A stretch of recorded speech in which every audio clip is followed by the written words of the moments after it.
My name is Jessica Chen, and at 29 years old, I never imagined that a single magazine cover would completely shatter the foundation of my family's dynamics. The day my older brother Ryan saw my face staring back at him from the Forbes 30 under 30 inches issue was the day everything changed between us. What started as sibling rivalry had evolved into something much darker, and what happened next would force both of us to confront truths we'd been avoiding for decades. Before we jump back in, tell us where you're tuning in from, and if this story touches you, make sure you're subscribed, because tomorrow I've saved something extra special for you. Growing up in the suburbs of Denver, Colorado, I was always the younger sister who tried too hard. Ryan was 3 years older, naturally athletic, effortlessly popular, and seemingly destined for greatness from the moment he could walk. I was the awkward kid with thick glasses, braces that seemed to last forever, and an obsessive need to prove myself worthy of existing in his shadow. Our parents, David and Linda Chen, were first-generation immigrants who had sacrificed everything to build a successful accounting firm. They worked 16-hour days, missed school events, and measured love in terms of academic achievement and future earning potential. In their world, there was no room for participation trophies or gentle encouragement. Success was the only currency that mattered, and Ryan had been spending it freely since kindergarten. Ryan was the golden child who could do no wrong. He was quarterback of the high school football team, graduated valedictorian, and earned a full scholarship to Stanford University. Teachers adored him, girls followed him around like lost puppies, and our parents spoke about his achievements with the kind of reverence usually reserved for religious experiences. When he announced his intention to pursue pre-med, they practically glowed with pride. I was the afterthought, the second child who seemed to exist solely to highlight how exceptional their firstborn was. While Ryan was breaking school records, I was struggling with severe social anxiety and what would later be diagnosed as dyslexia. Reading was a torturous experience that left me feeling stupid and inadequate. Math problems swam before my eyes in confusing patterns that made no sense. I spent hours each night trying to complete homework that Ryan could finish in minutes. The comparisons started early and never stopped. Why couldn't I be more like Ryan? Why didn't I apply myself the way he did? Why was I wasting the opportunities they had worked so hard to provide? These questions became the soundtrack of my childhood, a constant reminder that I was falling short of expectations I had never agreed to meet. Ryan seemed to delight in reinforcing these messages. He had a particular talent for delivering crushing observations with the casual cruelty that only siblings can manage. When I struggled with algebra, he would shake his head and mutter about how embarrassing it was to have a sister who couldn't handle basic math. When I got nervous speaking in class, he would roll his eyes and suggest that maybe I should just accept that some people weren't meant for academic success. The worst part was that he delivered these comments with what appeared to be genuine concern. He would put his hand on my shoulder and speak in the patient tone of someone trying to help a slow child understand a simple concept. "Jessica," he would say, "maybe it's time to be realistic about your limitations. Not everyone can be successful in the traditional sense. There's nothing wrong with having average expectations." These conversations always took place when our parents weren't around to witness them. Ryan was too smart to be caught being obviously cruel. Instead, he perfected the art of subtle undermining, couching his criticism in language that sounded almost supportive to adult ears. He was protecting me from disappointment, helping me understand my place in the world, being a good older brother by managing my expectations. When I was 14, I discovered computers. Our school had just installed a new computer lab, and while other kids used the machines to play games or chat online, I found myself fascinated by the underlying systems that made everything work. I started teaching myself basic programming languages, staying after school to experiment with code, and spending my allowance on programming books that I would read under my covers with a flashlight. For the first time in my life, I had found something that made sense to me. The logical structure of programming languages appealed to my brain in ways that traditional academic subjects never had. I could spend hours debugging code, finding elegant solutions to complex problems, creating something functional and beautiful out of nothing but logic and creativity. When I mentioned my interest to Ryan, his response was swift and dismissive. "Programming is just a hobby, Jessica. It's not a real career path for someone like you. You need to focus on subjects where you might actually have a chance at success. Maybe business or communications. Something practical." Our parents were even less encouraging. They saw computers as expensive toys that distracted from serious academic work. When I asked if I could take additional programming courses at the community college, they suggested I focus on bringing up my grades in traditional subjects instead. Why waste time on something that would never lead to a stable career? The message was clear from all directions. I was not smart enough, focused enough, or capable enough to pursue something as ambitious as technology.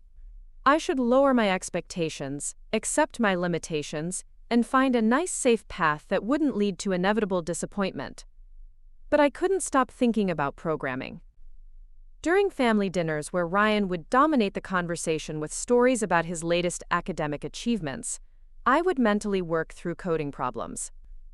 While he described his internship at a prestigious medical research facility, I would imagine the websites and applications I wanted to build. When he announced his acceptance to Stanford's medical school, I was already secretly planning to apply to computer science programs.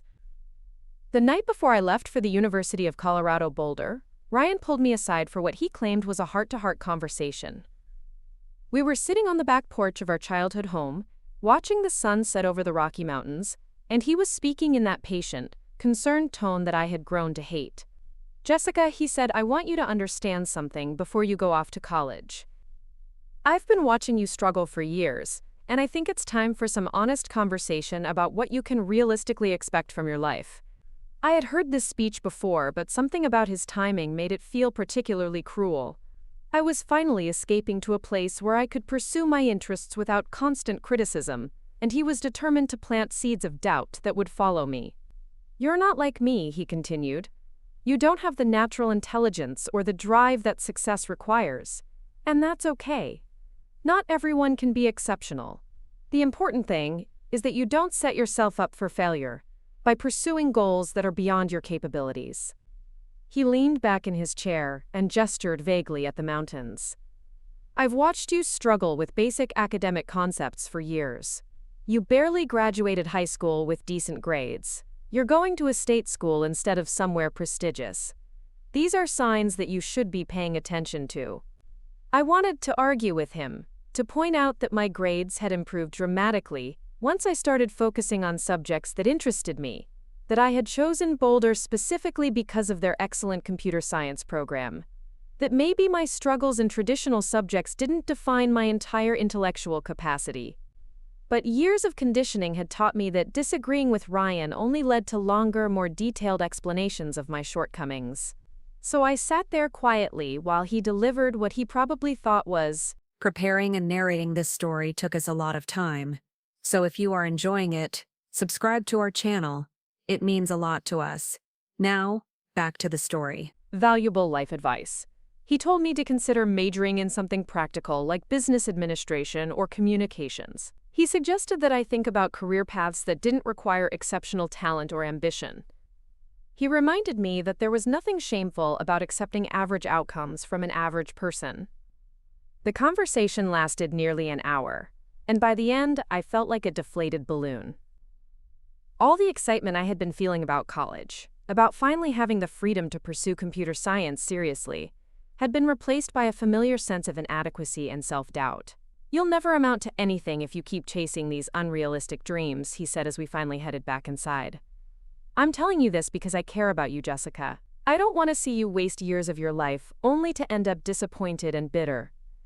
Those words followed me to college like a curse. During my first computer science classes, whenever I struggled with a particularly challenging concept, I could hear Ryan's voice reminding me that I wasn't smart enough for this field. When I scored poorly on my first programming exam, his predictions about my inevitable failure echoed in my head.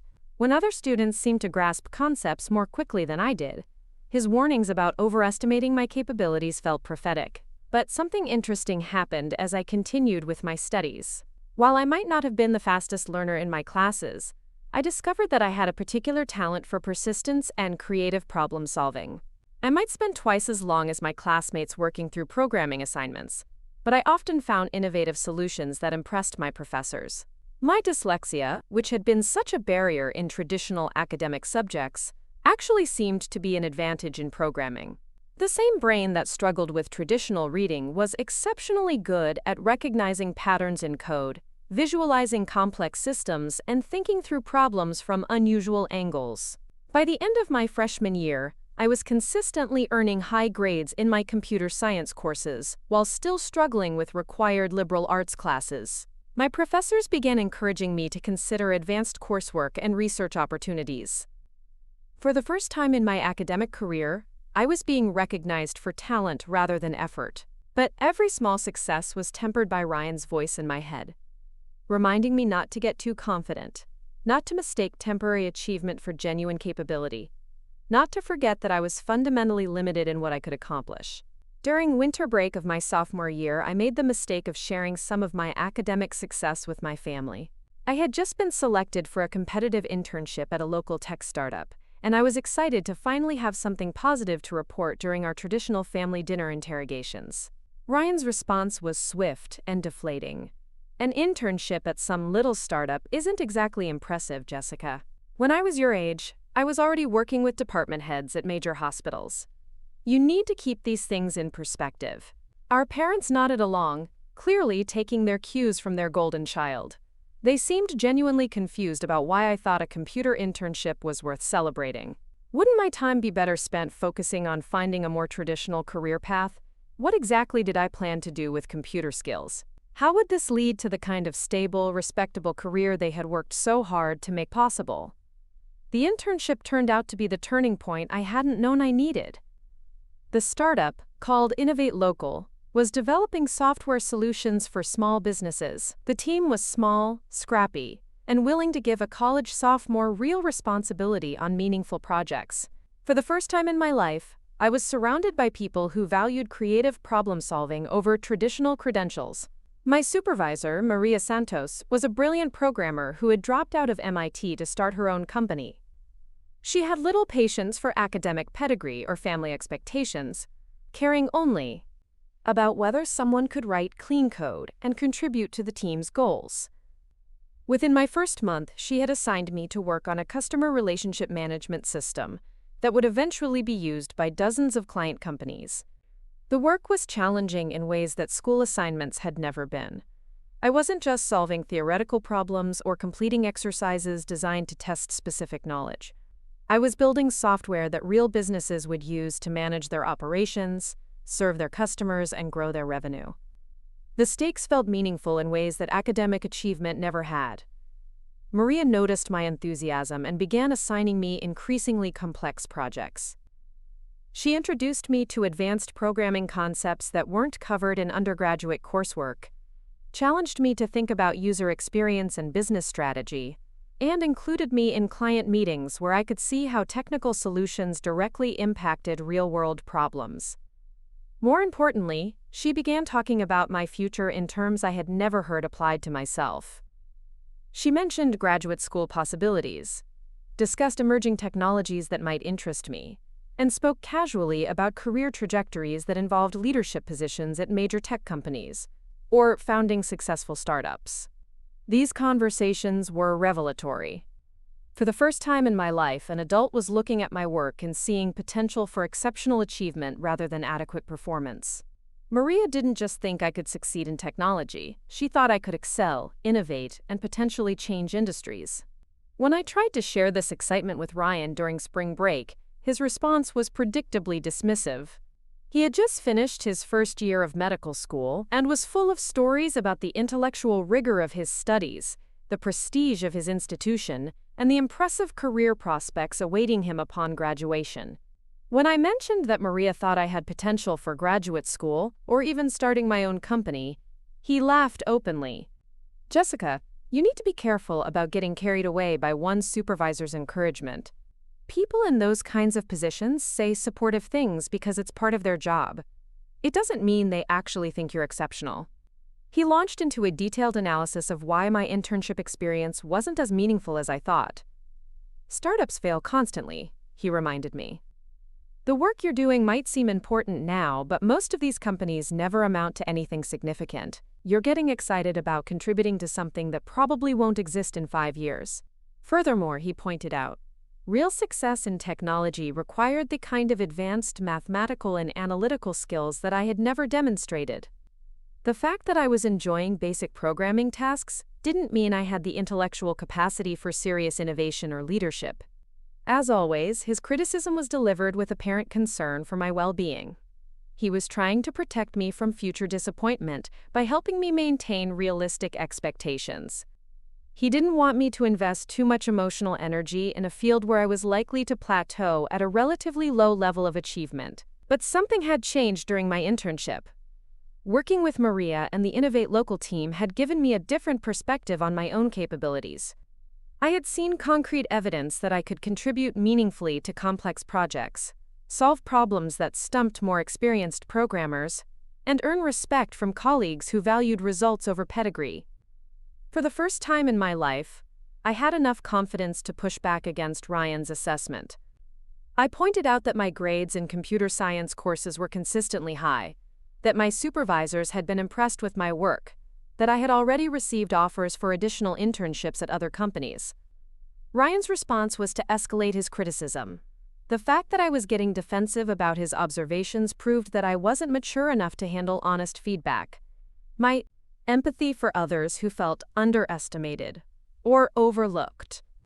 My experience as an outsider had made me good at seeing problems from different perspectives and finding unconventional solutions.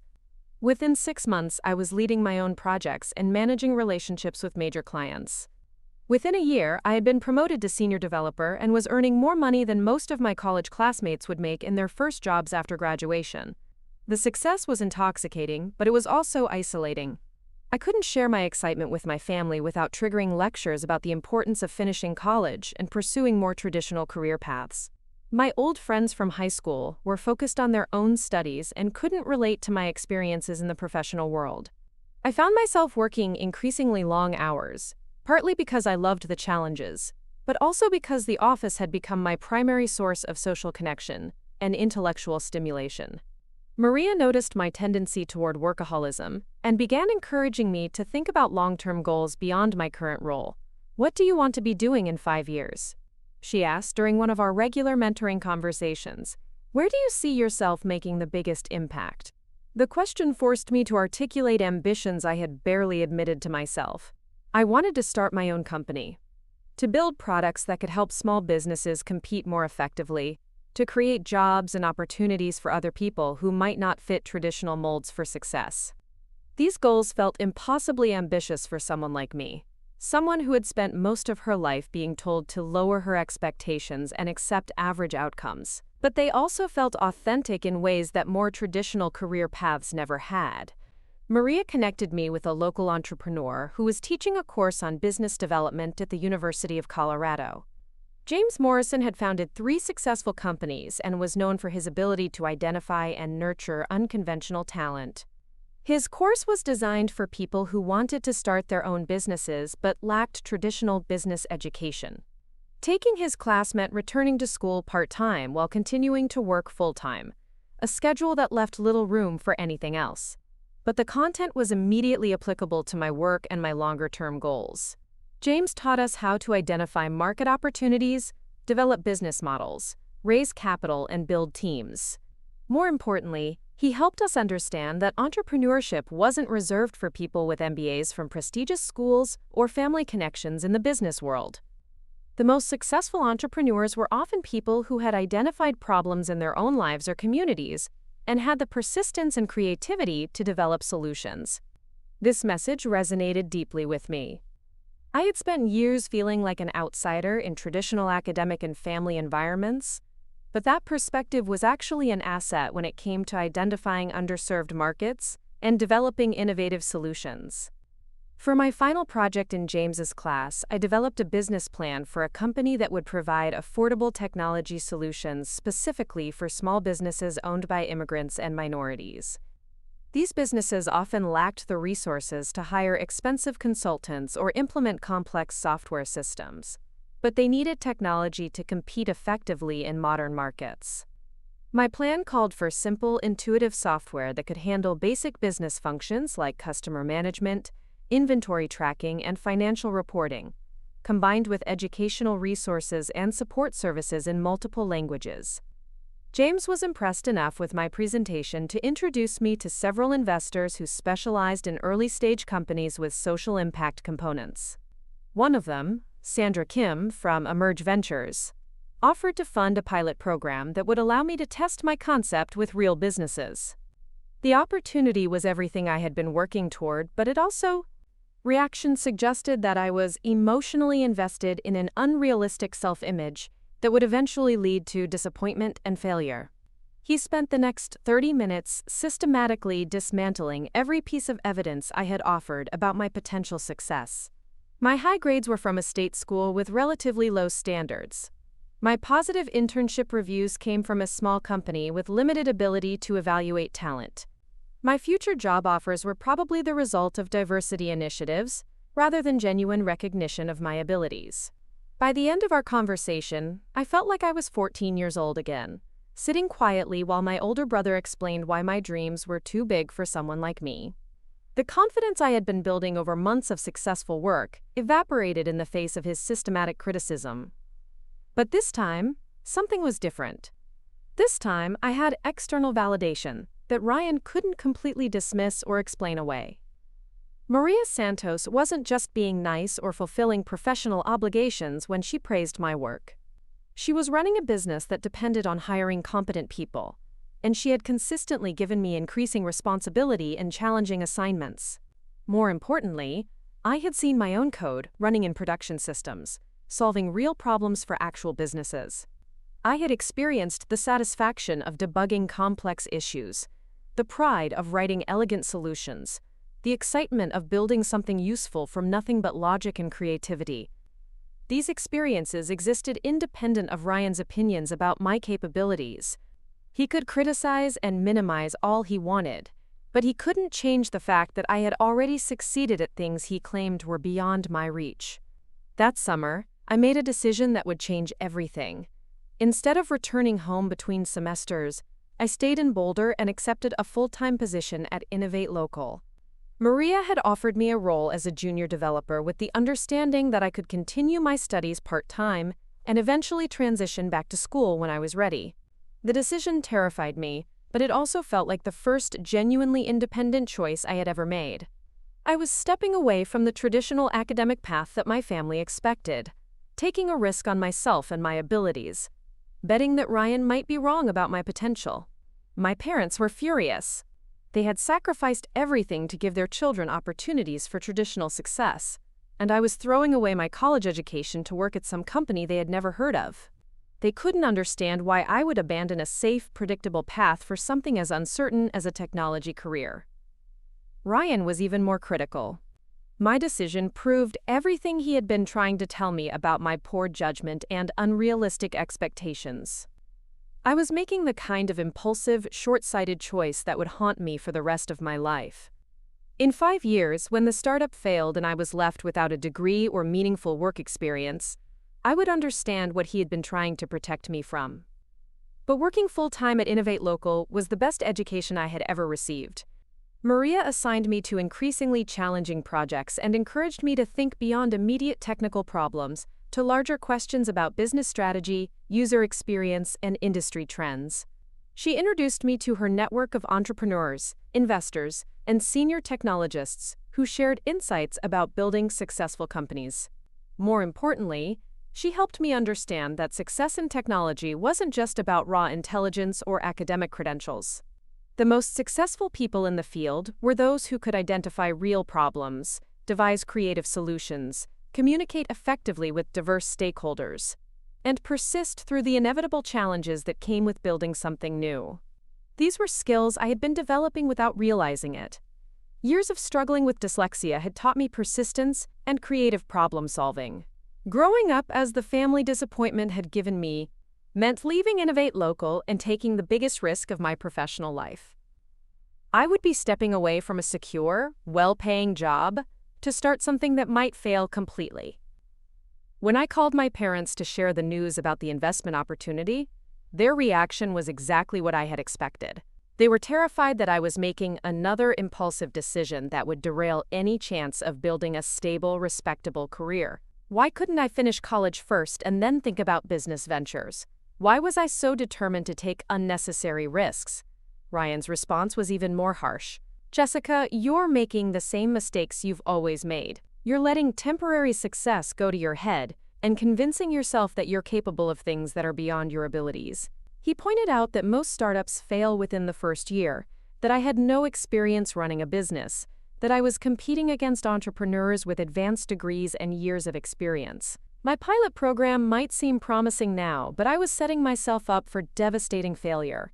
Furthermore, he argued, even if my company succeeded initially, I would eventually plateau at a level far below what real entrepreneurs achieved. I might build a small local business, but I would never create anything truly significant or valuable. His words stung because they echoed my own deepest fears about taking such a big risk. What if he was right? What if I was overestimating my abilities and setting myself up for failure?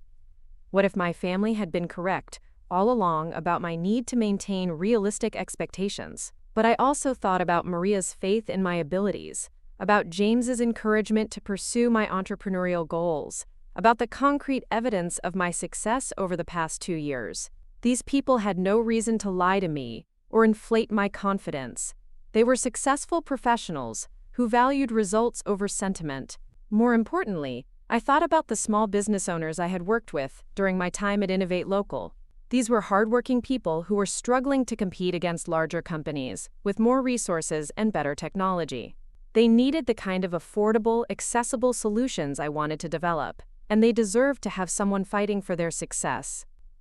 I accepted Sandra's investment offer and founded Chen Solutions in the spring of my junior year. The name felt presumptuous at first, as if I was claiming a level of expertise and authority that I hadn't earned. But Maria reminded me that confidence was part of entrepreneurship, that I couldn't build a successful company while apologizing for my own existence. The first year was the hardest thing I had ever done.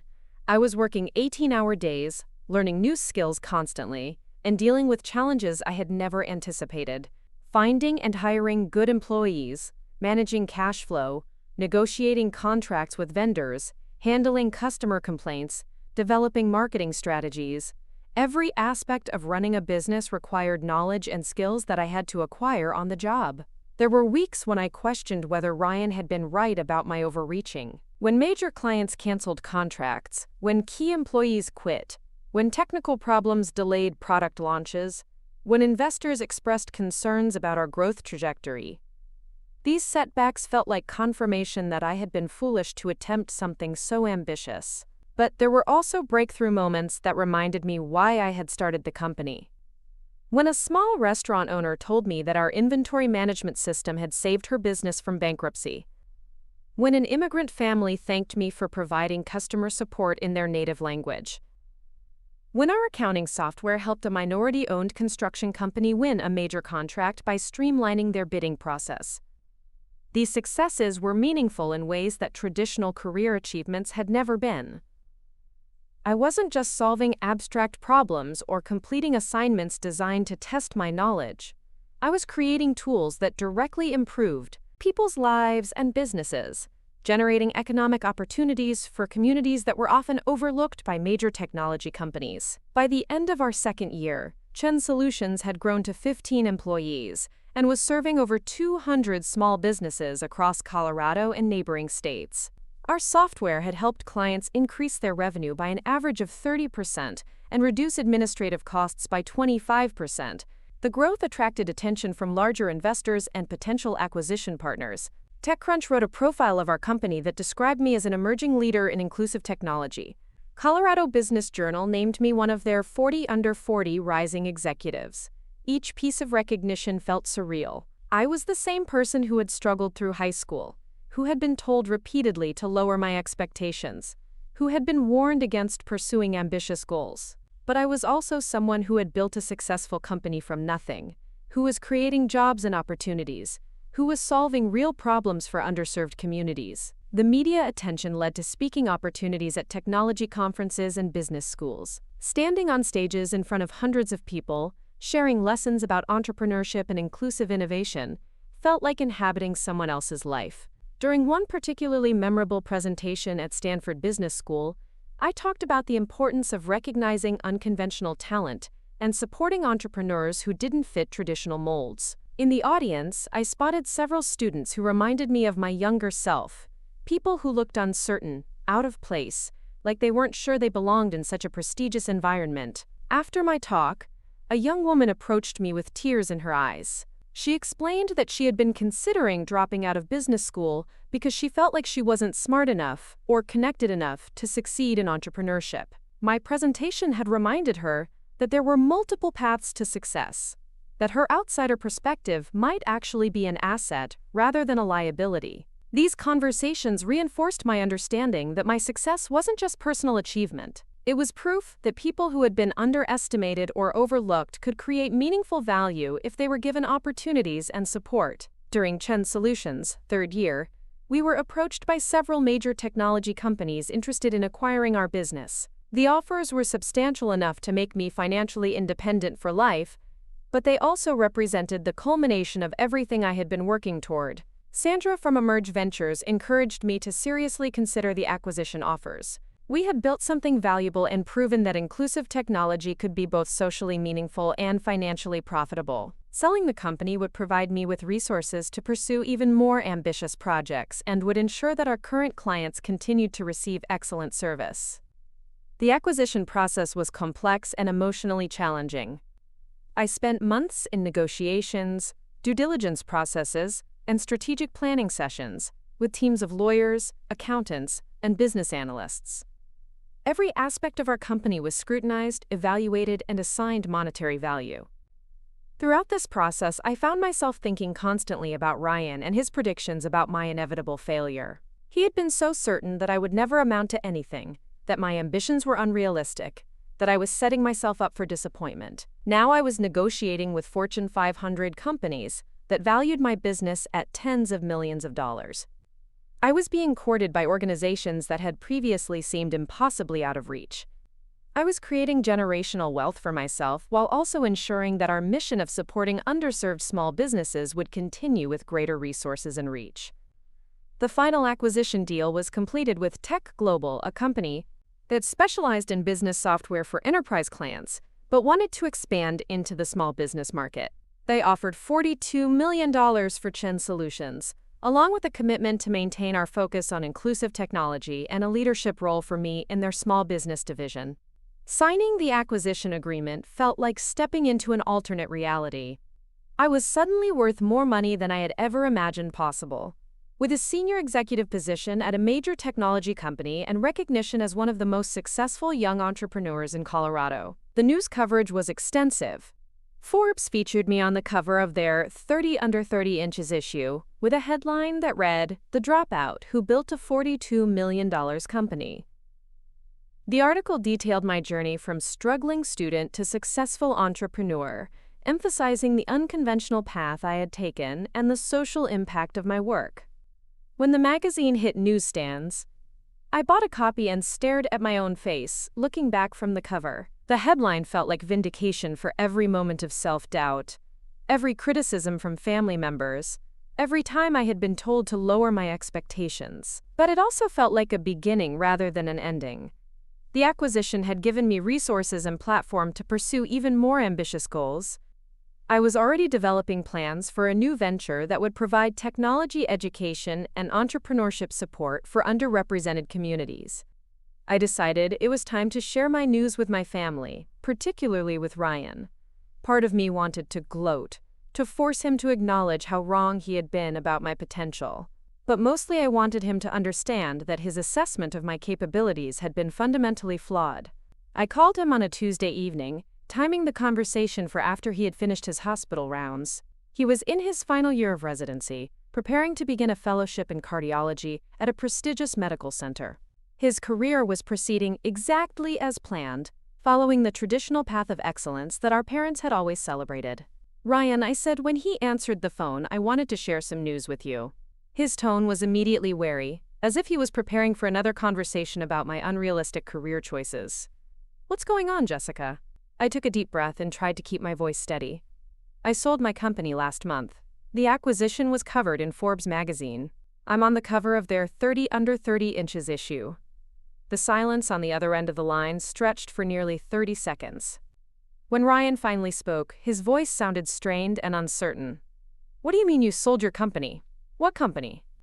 I realized that despite years of periodic updates about my work, Ryan had never really understood what I was building or how successful it had become. In his mind, I was still the struggling college dropout who had made impulsive career decisions. "Chen Solutions," I explained. "The business software company I started 3 years ago. We were serving over 500 small businesses and had grown to 35 employees. Tech Global acquired us for $42 million. Another long silence. Then, $42 million? I could hear him breathing heavily, as if the information was physically difficult to process. "Yes. The Forbes article comes out next week. I wanted you to hear about it from me first." "Jessica," he said slowly, "I don't understand. How is this possible? You dropped out of college. You were working at some startup. When did you start a company? How did you get investors? This doesn't make sense." I spent the next 20 minutes explaining the trajectory of my career, from my internship at Innovate Local through the founding and growth of Chen Solutions. I described the investors who had supported me, the clients we had served, the recognition we had received, the acquisition process. With each detail, Ryan's questions became more desperate and confused. He couldn't reconcile the story I was telling with his fundamental beliefs about my capabilities and potential. In his worldview, people like me didn't build successful companies, or appear on magazine covers, or create generational wealth. When I finished my explanation, he was quiet for a long time. Finally, he said, "I need to see this magazine article. Can you send me a copy?" "I'll do better than that," I replied. "I'll bring you the original copy when I come home for Mom's birthday next week." The phone call ended awkwardly, with Ryan claiming he had to return to work but sounding distracted and overwhelmed. I could tell that he was struggling to process information that challenged everything he thought he knew about me and about the nature of success. Over the next week, I found myself alternating between excitement about seeing my family's reaction to the Forbes cover and anxiety about how the conversation would unfold. I had achieved something that exceeded even my own wildest expectations, but I was still the little sister who had spent decades seeking approval from people who had never believed in my potential. When I arrived at my parents' house for Mom's birthday celebration, I brought a framed copy of the Forbes cover along with the full article. I had also prepared a brief presentation about Chen Solutions and our social impact, thinking they might want to understand the details of what I had accomplished. My parents' initial reaction was confusion mixed with disbelief. They stared at the magazine cover for several minutes, reading and rereading the headline as if the words might change. When they began reading the article, their expressions shifted from confusion to amazement to something that might have been pride. "Your daughter built a company worth $42 million, Dad said to Mom, as if she hadn't been sitting right next to him reading the same article. Mom looked at me with an expression I had never seen before, a mixture of surprise, admiration, and perhaps regret for having underestimated me for so many years. "Jessica, why didn't you tell us how successful your business had become?" I tried to explain that I had been sharing updates about my work regularly, but that they had seemed more concerned about my lack of a college degree than interested in what I was actually accomplishing. They had been waiting for me to fail and return to a traditional educational path, so they hadn't been paying attention to signs of my success. Ryan arrived an hour later, and I watched his face carefully as Mom showed him the magazine. He studied the cover for a long time, then read the entire article without speaking. When he finished, he looked up at me with an expression I couldn't interpret. "This is really you?" he asked. "This is really your company?" I nodded, suddenly feeling like I was 14 years old again, waiting for his judgment about whether my achievements were worthy of recognition. $42 million, he repeated, as if testing whether the number sounded real when spoken aloud. We spent the next several hours going through the details of my entrepreneurial journey. Ryan asked increasingly technical questions about our business model, our growth trajectory, our client base, our competitive advantages. It was as if he was conducting an audit to verify that my success was genuine, rather than some kind of mistake or temporary fluke. What surprised me most was how difficult it seemed for him to process the information. This was someone who had excelled academically his entire life, who was training to be a cardiologist, who was accustomed to mastering complex subjects quickly. But he appeared genuinely unable to integrate the reality of my success with his existing beliefs about my capabilities. Eventually, the conversation turned to his own career. He described the challenges of medical residency, his plans for specialization, his hopes of joining a prestigious cardiology practice. It was a traditional path toward professional success and financial stability. But it was also predictable and incremental compared to the entrepreneurial journey I had taken. For the first time in our relationship, I found myself in the position of being the more successful sibling.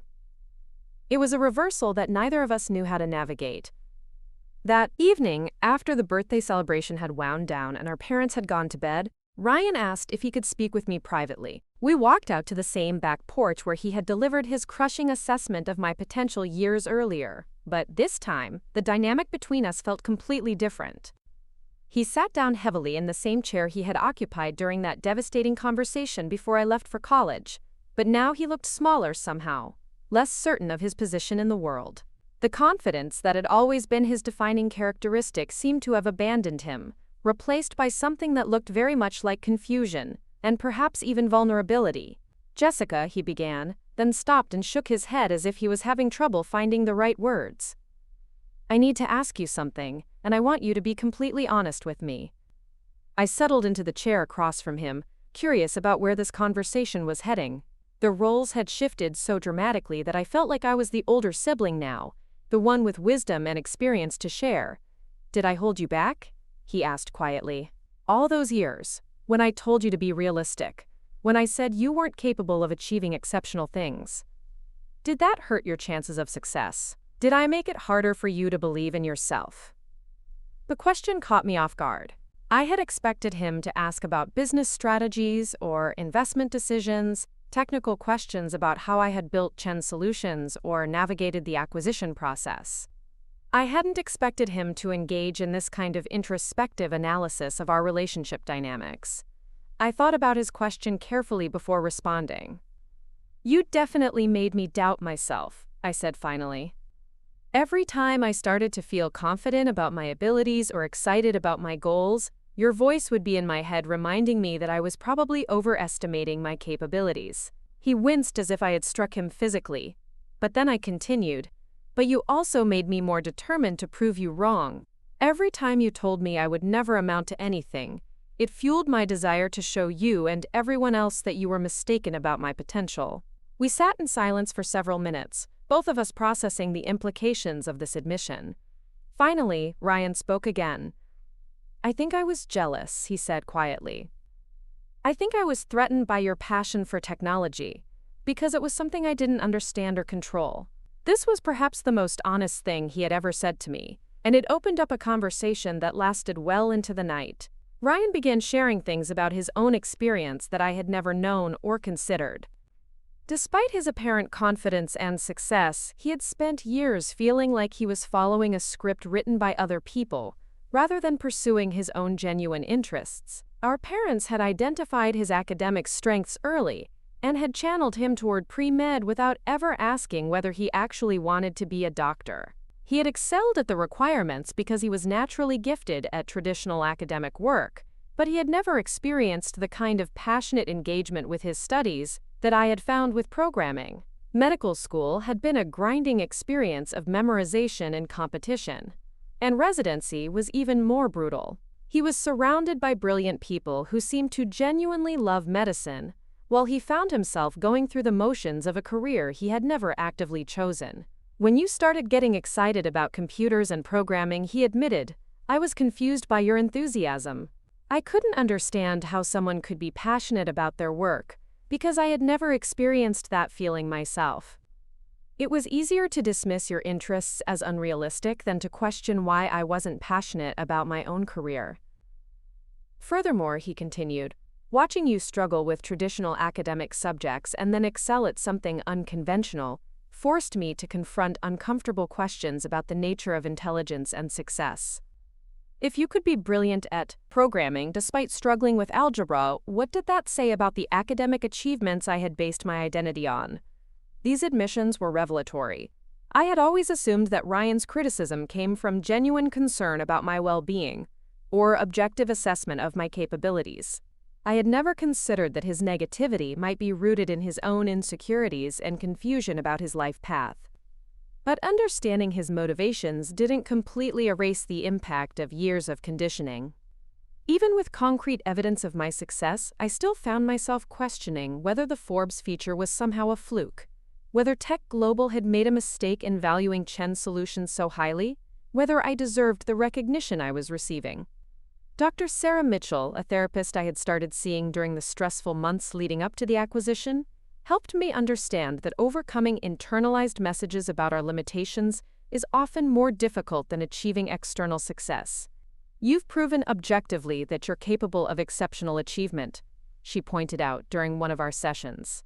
You've built a successful company, created jobs for dozens of people, generated significant value for investors and clients, but you're still carrying psychological programming from childhood that tells you these accomplishments aren't real or aren't deserved.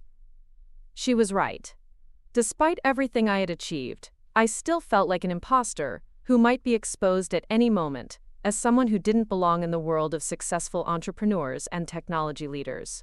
The Forbes cover should have been definitive proof that I had transcended my family's limited expectations, but instead it felt like a mask I was wearing to hide my true identity as someone who had gotten lucky. The acquisition of Chen Solutions marked the beginning of a new phase of my career, but it also created unexpected challenges.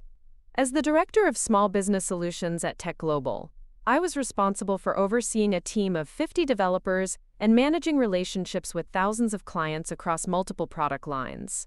The role required skills I had never developed as an entrepreneur. Leading a small, scrappy startup was completely different from managing a large division within a Fortune 500 company. I had to learn corporate politics, navigate complex bureaucracies, and communicate with executives who had very different priorities and perspectives than the investors and clients I was accustomed to working with. My first few months at Tech Global were humbling in ways I hadn't anticipated. I made mistakes that revealed gaps in my knowledge about enterprise software development, strategic planning, and organizational management. Several initiatives I launched failed to meet their targets, and I received critical feedback from senior executives about my leadership style and decision-making processes. These setbacks triggered all of my old insecurities about not being qualified for the positions I had achieved. Maybe Ryan had been partially right about my limitations. Maybe I was better suited for small-scale entrepreneurship than corporate leadership. Maybe I had reached the ceiling of my capabilities and would struggle in more demanding roles. But I also had resources now that I hadn't possessed during my earlier struggles with self-doubt. Dr. Mitchell helped me understand that imposter syndrome was common among high achievers, particularly those who had overcome significant obstacles to reach leadership positions. The fact that I was questioning my qualifications didn't mean I was actually unqualified. More importantly, I had developed a network of mentors and advisors who could provide objective feedback about my performance and potential. Maria Santos, who had remained a close friend and advisor after I left Innovate Local, reminded me that leadership skills could be learned just like programming skills. You weren't born knowing how to code, she pointed out. You developed those abilities through study, practice, and persistence. The same approach will work for corporate leadership. The key is being honest about what you need to learn and then investing the effort to acquire those skills. Sandra Kim from Emerge Ventures connected me with an executive coach who specialized in helping entrepreneurs transition to corporate leadership roles. Through our work together, I began to understand that my unconventional background was actually an asset in many situations, even when it created challenges in others. My experience building Chen Solutions had given me insights into small business operations that most corporate executives lacked. My technical background allowed me to communicate effectively with development teams and understand the feasibility of proposed solutions. My history of overcoming obstacles had developed resilience and creative problem-solving skills that served me well in navigating corporate challenges. Within a year, I had stabilized my performance at Tech Global and begun implementing strategic initiatives that significantly improved our small business product offerings. We launched a new customer onboarding system that reduced setup time by 60%, developed multilingual support capabilities that expanded our market reach, and created educational resources that helped clients maximize the value they received from our software. These improvements generated measurable results in terms of customer satisfaction, retention rates, and revenue growth. By my second year at Tech Global, our small business division was outperforming larger enterprise divisions and had become a significant driver of company-wide growth. The success attracted attention from Tech Global's executive leadership and board of directors. I was invited to present our results at the company's annual strategic planning session, where I outlined opportunities for expanding our small business offerings into new markets and product categories. The presentation went well, but it also highlighted the gap between my unconventional communication style and the polished MBA-trained executives who dominated Tech Global's leadership team. I spoke passionately about the social impact of our work and the importance of serving underrepresented business communities, while they focused primarily on financial metrics and competitive positioning. After the presentation, Tech Global's CEO, Robert Harrison, pulled me aside for a private conversation. He complimented my division's performance and acknowledged the value I had brought to the company through the Chen Solutions acquisition. But he also offered what he clearly intended as constructive feedback about my leadership presence. "Jessica, you have exceptional instincts for product development and customer relationships, but you need to work on communicating in ways that resonate with enterprise clients and senior executives." He suggested that I consider pursuing an MBA to develop a more sophisticated understanding of corporate strategy and finance. He also recommended that I work with a communications coach to refine my presentation skills and executive presence. The feedback stung, partly because it reminded me of Ryan's old criticisms about my limitations, but also because it contained elements of truth. I was operating in a corporate environment that valued certain types of credentials and communication styles, and my unconventional background sometimes made me less effective than I could be. But I also recognized that Robert's suggestions reflected the biases of traditional corporate culture, rather than objective assessments of my capabilities. He was essentially telling me to become more like the MBA-trained executives who had never built successful companies or worked directly with small business clients. I decided to pursue some of his recommendations while rejecting others. I enrolled in executive education courses that would help me develop strategic planning and financial analysis skills without committing to a full MBA program. I worked with a communications coach to improve my presentation abilities while maintaining the authentic, passionate style that was part of my effectiveness as a leader. Most importantly, I began building relationships with other executives who had unconventional backgrounds and could provide guidance about navigating corporate environments while maintaining their unique perspectives and strengths. One of these connections proved to be particularly valuable. Jennifer Walsh was the Chief Innovation Officer at Tech Global, a role she had achieved after founding and selling 2 successful startups. She had faced similar challenges in adapting to corporate culture while preserving the entrepreneurial instincts that had made her successful. Jennifer became an informal mentor who helped me understand that corporate success didn't require abandoning the qualities that had made me an effective entrepreneur. Instead, it required learning to translate those qualities into languages and frameworks that resonated with different audiences.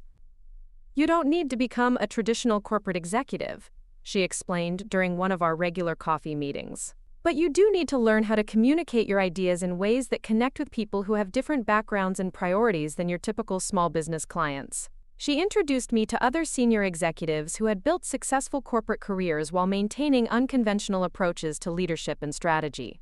These relationships helped me understand that there was more diversity in corporate leadership than I had initially recognized, and that my unique background could be an asset rather than a limitation in the right contexts.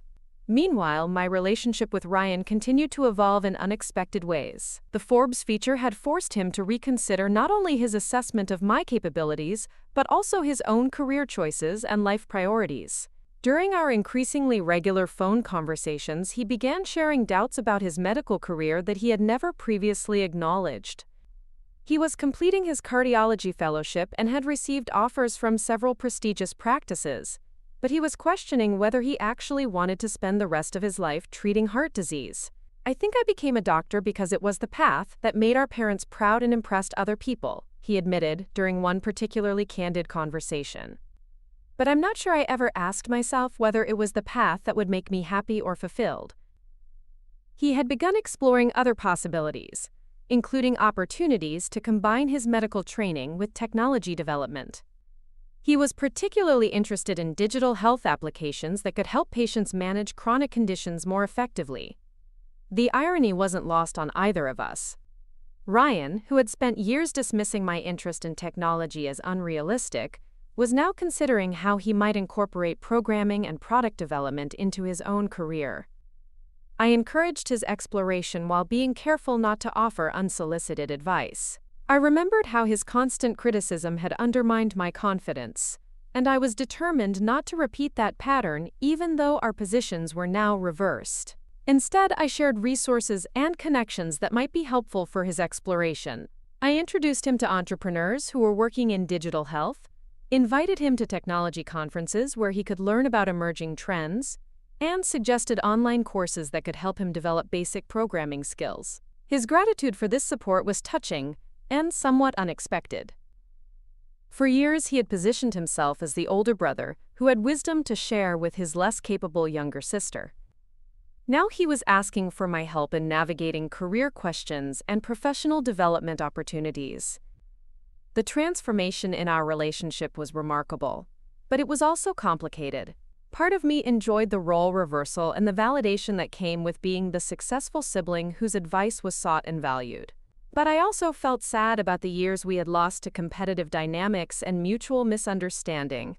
Dr. Mitchell helped me process these complex emotions during our ongoing therapy sessions. It's natural to feel satisfaction about proving him wrong, she observed, but try not to let that satisfaction become the foundation of your relationship going forward. The goal isn't to reverse the power dynamic, but to build a more equal and supportive connection.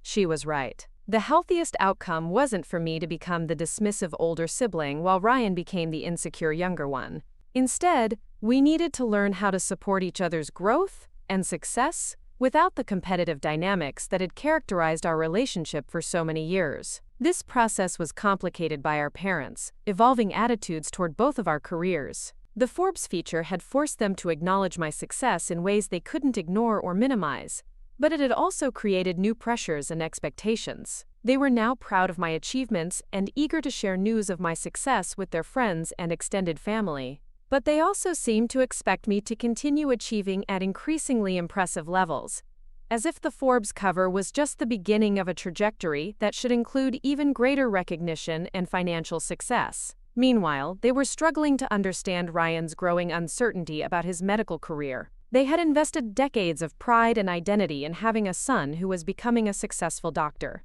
and his exploration of alternative paths felt like a threat to their own sense of accomplishment. During family dinners, they would ask increasingly detailed questions about my work at Tech Global, while seeming reluctant to discuss Ryan's career doubts or his interest in technology. It was as if they were trying to preserve the family narrative that had sustained them for years while adapting it to accommodate my unexpected success. This dynamic created new tensions that none of us quite knew how to navigate.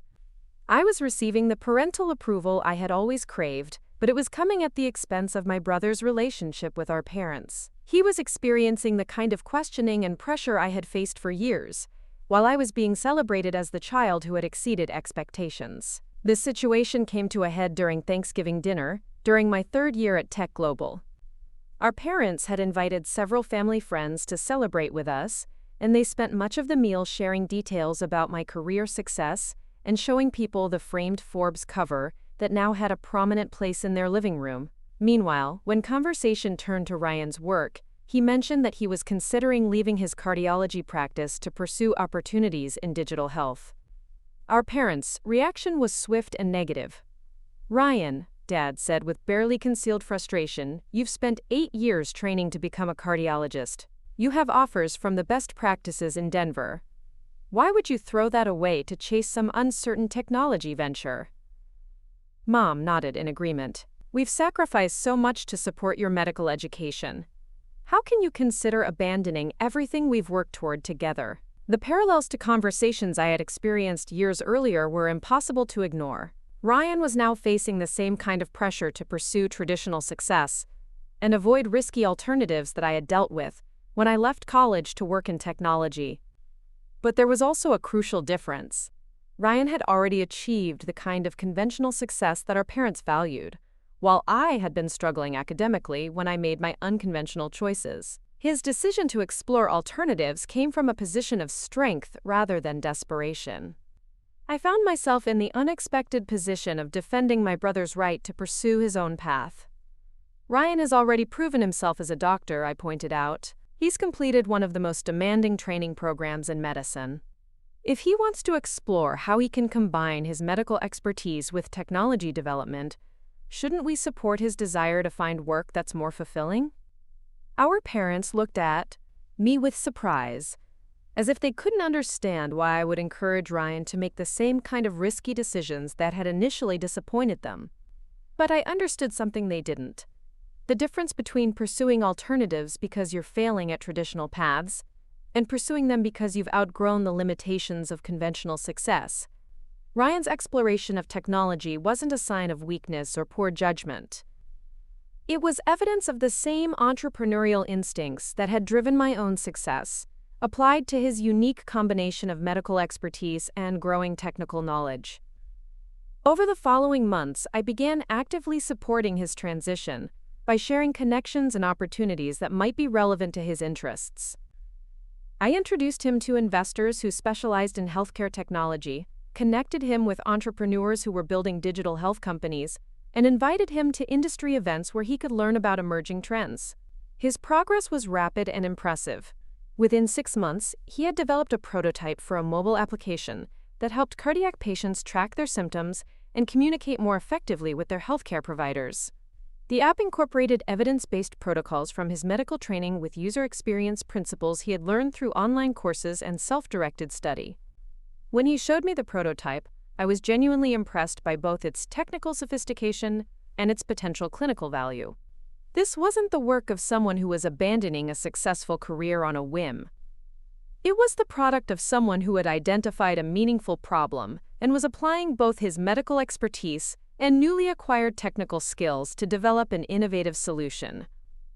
"Ryan," I told him after reviewing his work, "this is really impressive. You're not just copying existing solutions or following someone else's blueprint. You're creating something genuinely innovative that could help thousands of patients." His reaction to my praise was interesting. Instead of the confident acceptance I might have expected, he seemed almost surprised by my positive assessment. "Do you really think it's good?" he asked. "I've been working on it for months, but I keep questioning whether it's actually useful or if I'm just convincing myself that it has value because I want it to work."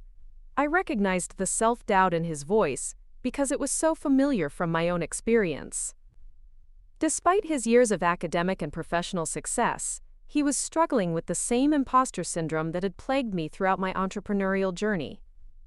The difference was that I now had enough experience and perspective to offer him the kind of support and encouragement that might have helped me during my early struggles with self-confidence. "Ryan," I said, "you're doing exactly what I did when I started Chen Solutions. You've identified a real problem that affects people you care about, and you're using your unique knowledge and skills to develop a solution. That's the foundation of every successful technology company." I spent the next hour walking him through the validation process that had helped me gain confidence in my own business ideas. We discussed how to identify target users, gather feedback on early prototypes, develop business models, and build partnerships with potential clients and investors. By the end of our conversation, Ryan seemed more confident about his project and his ability to succeed in technology entrepreneurship. But he also seemed surprised by the role reversal in our relationship. "Jessica," he said as we were wrapping up, "I want to apologize for all the years when I dismissed your interests and told you to lower your expectations.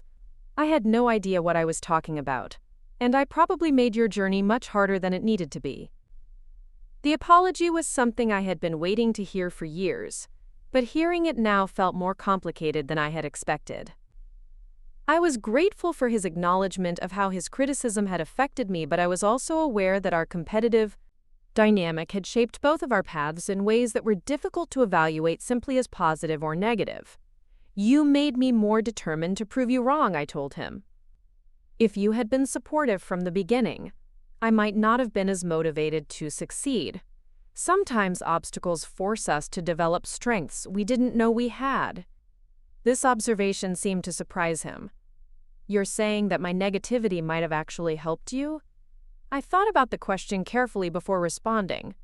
"Your criticism definitely hurt me and made me doubt myself, but it also fueled my desire to succeed in ways that might not have existed if everyone had been encouraging from the beginning.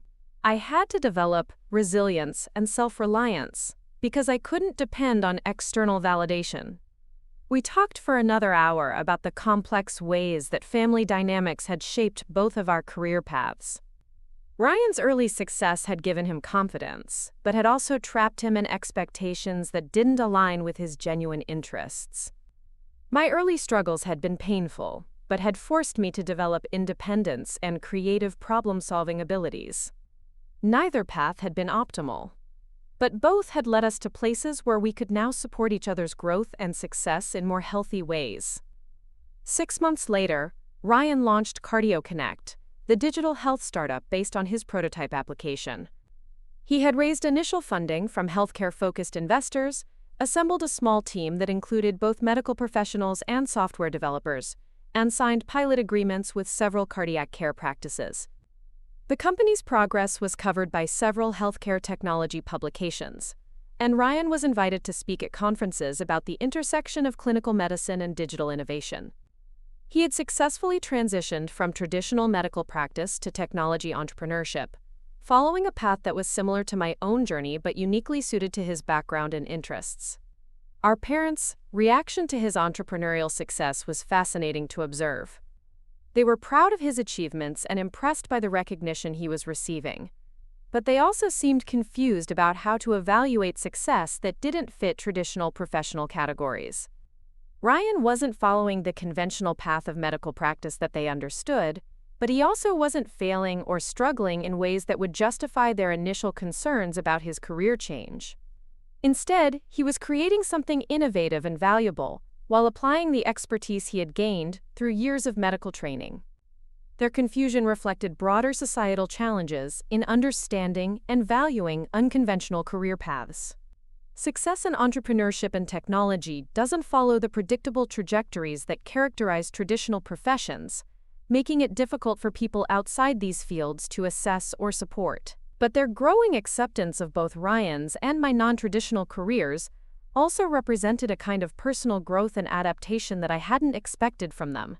They were learning to celebrate achievements that didn't match their original expectations, recognizing value in paths they hadn't initially understood or supported. During the Christmas celebration that marked Ryan's first year as an entrepreneur, our family dynamic felt fundamentally different than it had in previous years. Instead of competitive updates about traditional achievements, we spent time discussing the challenges and opportunities we were each navigating in our respective technology careers. Ryan shared lessons he was learning about product development and customer validation, while I described strategic initiatives I was pursuing at Tech Global and plans I was developing for my next entrepreneurial venture. Our parents listened with genuine interest and asked thoughtful questions about both of our work. The conversation felt collaborative rather than competitive, supportive rather than judgmental. We were finally relating to each other as equals, who had taken different but equally valid paths toward meaningful professional success. That evening, as Ryan and I cleaned up after dinner, he brought up a topic that had been on both of our minds: the question of what our success meant in the context of our family's immigrant experience and our parents' sacrifices. "Our parents gave up everything to come to America and build opportunities for us," he said. "They worked incredibly hard to establish their accounting practice and provide us with educational opportunities. Do you think our non-traditional careers honor their sacrifices? Or are we being selfish by pursuing our own interests instead of the stable professions they envisioned for us?" It was a profound question that touched on themes of generational responsibility, cultural expectations, and individual fulfillment. I had wrestled with these issues throughout my entrepreneurial journey, particularly during moments when I questioned whether I was being ungrateful or irresponsible by pursuing risky alternatives to traditional career paths. "I think we're honoring their sacrifices by building on the foundation they created," I said after considering his question carefully. "They gave us the education and opportunities that made our success possible. The fact that we used those advantages to create something beyond what they originally envisioned doesn't diminish the value of what they provided." Ryan nodded thoughtfully. "And we're both creating jobs and opportunities for other people now. Your work at Tech Global serves thousands of small businesses, and my healthcare technology is helping patients get better care. That seems like it extends the impact of our parents' original vision. We were both building on our immigrant parents' legacy of hard work and sacrifice, but we were doing so in ways that reflected our own generation's opportunities and challenges. Our success in technology entrepreneurship wouldn't have been possible without the foundation they had provided, but it also represented an evolution of their original goals rather than an abandonment of them." The conversation helped both of us understand that honoring our parents' sacrifices didn't require following the exact paths they had envisioned. Instead, it meant using the opportunities they had created to build meaningful careers that contributed value to our communities and society. As I reflected on this realization, I thought about the Forbes cover that had started this phase of my relationship with Ryan and our parents. The magazine feature had been validation that I had achieved something significant, but it had also been just one milestone in a longer journey of personal and professional development. The real success wasn't the recognition or financial rewards, though those were meaningful. It was the gradual process of learning to trust my own judgment, pursue my authentic interests, and build relationships based on mutual support, rather than competition or criticism.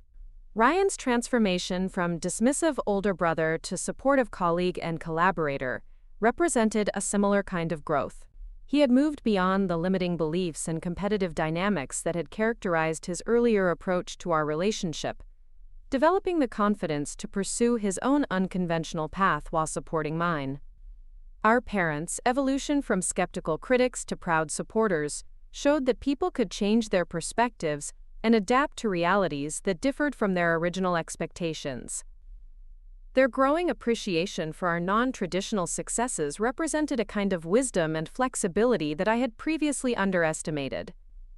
The Forbes feature that had seemed so important when it first appeared now felt like one chapter in a much larger story about family, achievement, and the courage to pursue authentic success rather than conventional expectations.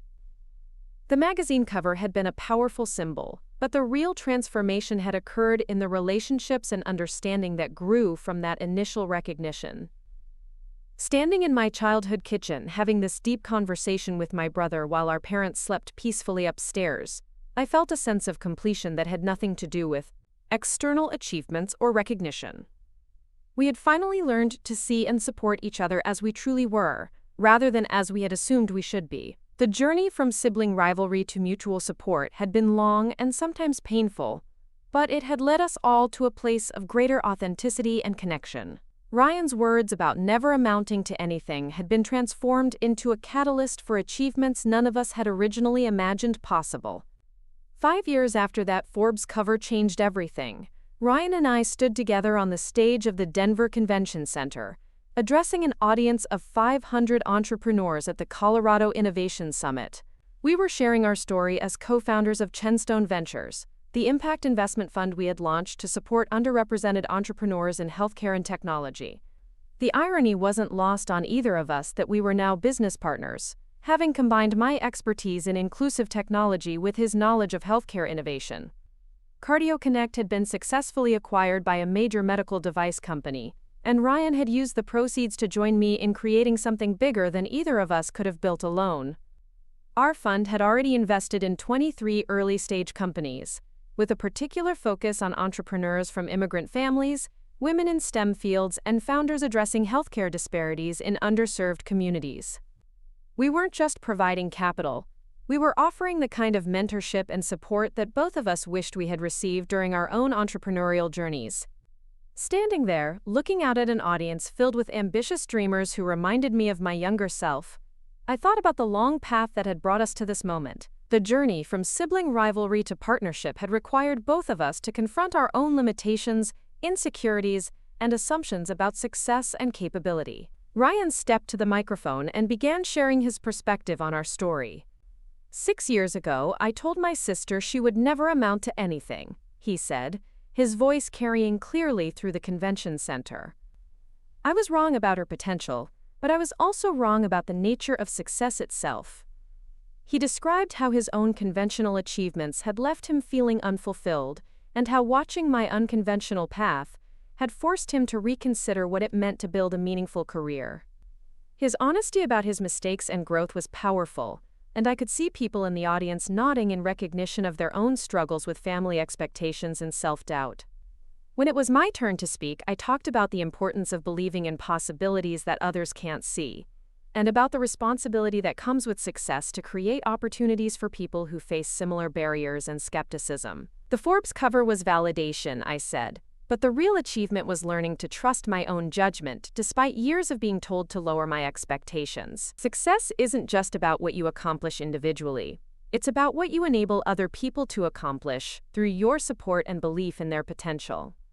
After our presentation, we were approached by dozens of entrepreneurs who wanted to share their own stories of overcoming family skepticism, educational barriers, or societal expectations. Many of them were dealing with the same self-doubt and external criticism that had characterized my early career, and they found hope in hearing about our transformation from competitors to collaborators. One young woman, Maria Gonzalez, reminded me so much of myself at her age that I immediately wanted to help her succeed. She was a first-generation college student from a family that didn't understand her passion for bioengineering, and she was developing innovative solutions for diabetes management in Latino communities. Her parents kept asking when she was going to get a real job with stable income and predictable advancement opportunities. They couldn't understand why she wanted to start a company instead of pursuing traditional employment with an established corporation. I spent an hour with Maria, sharing lessons I had learned about communicating with skeptical family members, building confidence in unconventional career paths, and finding mentors who could provide the support and guidance that families sometimes couldn't offer. By the end of our conversation, she seemed more confident about pursuing her entrepreneurial goals, and Ryan and I both agreed that her company would be an excellent fit for our next investment round. These interactions reinforced my understanding that our success had created responsibilities that extended beyond our individual achievements. We were now in positions to provide the kind of support and validation that could help other people overcome similar obstacles and pursue their own ambitious goals. The transformation in our family relationships had been equally profound. Our parents had not only accepted our unconventional career choices, but had become some of our strongest advocates and supporters. They regularly attended our speaking engagements, introduced us to potential investors and partners from their own professional networks, and took evident pride in our collaborative achievements. More importantly, they had begun encouraging other young people in our extended community to pursue their own innovative ideas rather than limiting themselves to traditional career paths. They had evolved from skeptics of entrepreneurship to ambassadors for creative risk-taking and authentic success. During our most recent family dinner, Dad mentioned that he had been advising a young accountant in his firm who wanted to start a financial technology company. I told him he should talk to Jessica and Ryan. He said with obvious pride, "They understand how to build something from nothing and how to help other people succeed." This statement would have been unthinkable 10 years earlier, when both of our parents were deeply invested in conventional definitions of professional achievement.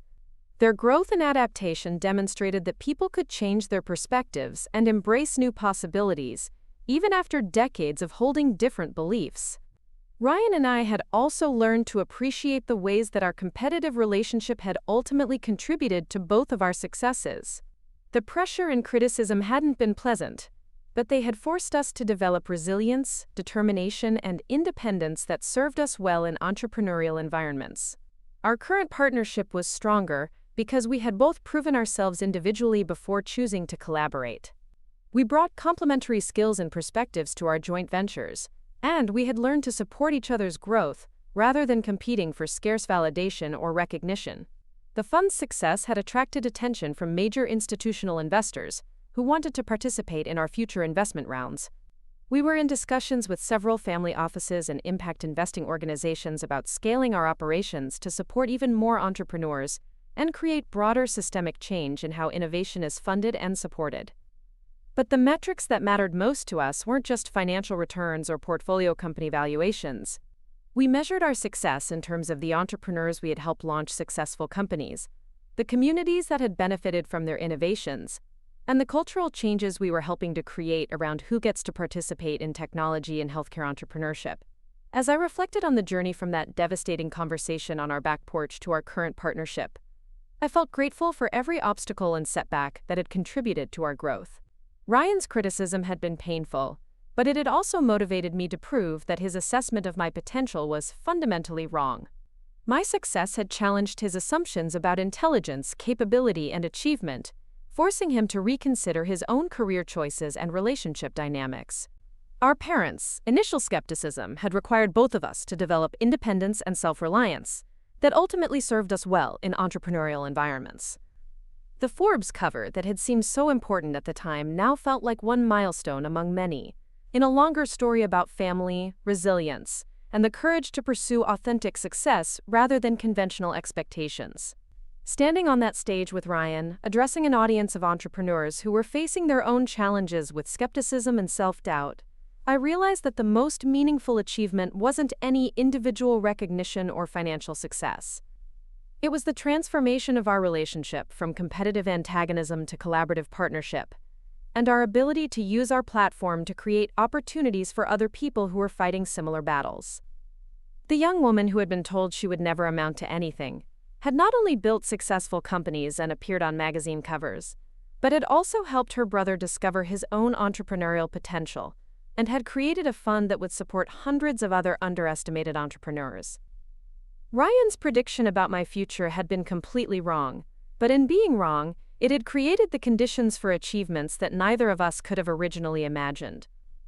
Sometimes the greatest success comes not from proving skeptics right, but from transforming skeptics into supporters and collaborators in building something bigger than any individual accomplishment.